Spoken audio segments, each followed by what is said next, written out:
The story of the Nikon Z7 III isn't a camera with a release date that slipped by a few weeks. This is a camera that's been almost here since a prototype was first spotted back in August 2022. 3.5 years of rumours. 3.5 years of leaked spec sheets, most of which turned out to be completely fabricated. And here, in the middle of 2026, the most honest thing anyone can say about the Nikon Z7 III is this: as far as anyone can tell, it's gone. Let's talk about what happened.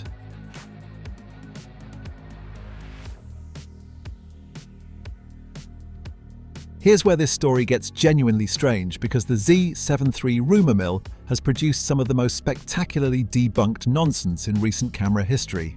It started reasonably enough.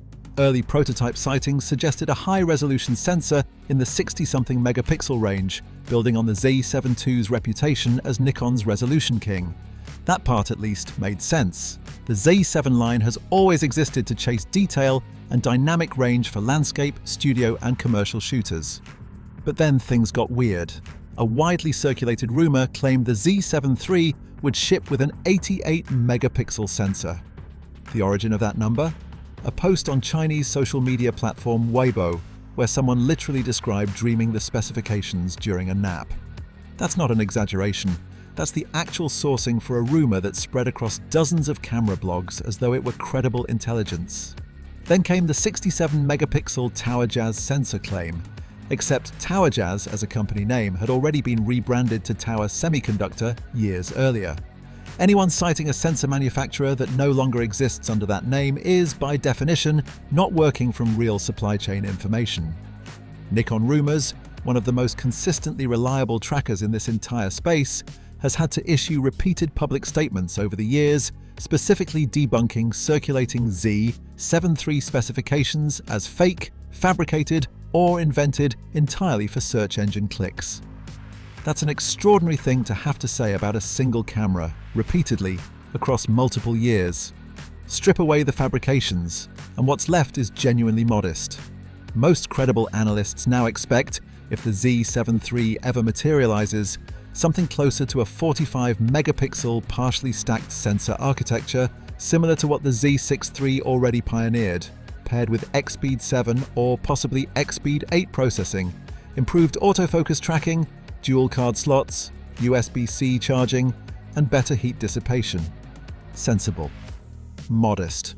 Almost boringly reasonable compared to the dream sequence megapixel counts that dominated headlines for years. The irony is almost poetic.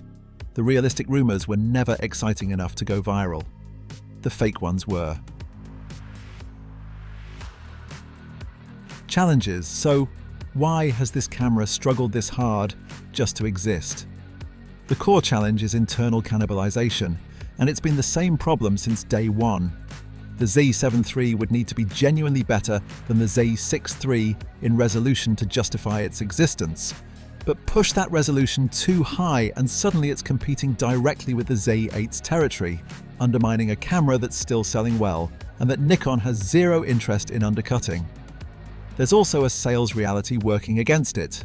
The Z7 II, despite its age, retains a genuinely loyal niche following.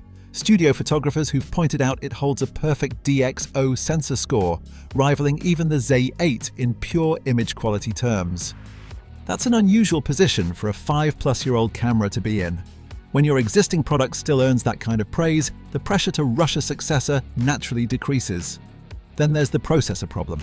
Whatever eventually becomes the Z7 III needs X-Speed 7 at minimum to feel competitive against what Sony and Canon are already shipping at this price tier.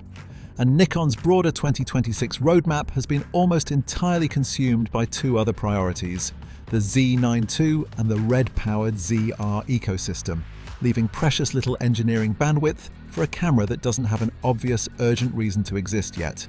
And finally, there's the most human challenge of all: trust. After 3+ years of fabricated leaks, debunked sensors and dream sequence specifications, even Nikon's most loyal community members have started to genuinely wonder whether continuing to cover this camera is worth the effort. To understand why the Z7 III has effectively disappeared from active development priority, you have to understand what Nikon is actually spending its energy on right now. The Z9 II sits at the absolute center of Nikon's 2026 strategy, the flagship that has to establish the next generation of processing power and autofocus intelligence before anything else in the lineup can meaningfully evolve. Industry analysts tracking Nikon's historical pattern note something consistent. New technology debuts in the Z9 first, then trickles down through the Z8, the ZF, the Z6 III, and eventually the smaller bodies. That's where Nikon's marketing energy, engineering resources, and genuine excitement have visibly concentrated throughout 2025 and into 2026. Meanwhile, Nikon has continued releasing other bodies, the Z5 II, the Z52, methodically pushing X-Speed 7 technology across its existing lineup exactly as predicted. But notice what's conspicuously absent from that list. The Z7 III isn't being iterated through that rollout. It's being skipped, at least for now, in favor of priorities that have a clearer, more urgent business case. This isn't necessarily Nikon abandoning the Z7 line forever. It's Nikon making a calculated choice about where its limited 2026 engineering capacity actually needs to go. And right now, that answer clearly isn't the Z7 III. Let's talk about timing, because the honest answer here is genuinely uncomfortable. Industry forum consensus throughout 2026 has shifted dramatically. Earlier optimistic chatter pointed toward late 2025 or early 2026. That window has now closed entirely. Current community tracking, including detailed analysis from longtime Nikon-focused industry watchers, places the Z7 III meaningfully behind both the Z9 II and a potential Z8 II in Nikon's release queue, with realistic estimates now stretching toward 2027 at the earliest, and some analysts suggesting later still. On pricing, if it ever arrives, expect positioning between the Z6 III's roughly $2,200 and the Z8's roughly $3,400, likely landing somewhere around $2,700 to $3,500 depending on final specifications, but the honest takeaway is this. Nobody currently tracking Nikon's roadmap with any real credibility is confidently predicting a 2026 arrival anymore. The window everyone was watching has passed quietly, without an announcement, without a teaser, without so much as an acknowledgement. Sometimes the camera you've been waiting for simply isn't coming, not because the company stopped caring, but because their priorities quietly shifted somewhere else, and nobody ever bothered to tell you directly. The Z9 II needed the spotlight first. The ZR needed Nikon's cinema ambitions. And somewhere in that shuffle, the Z7 III slipped from upcoming to eventually, maybe, without a single official word. If it ever does arrive, we'll be here, but we're not holding our breath anymore.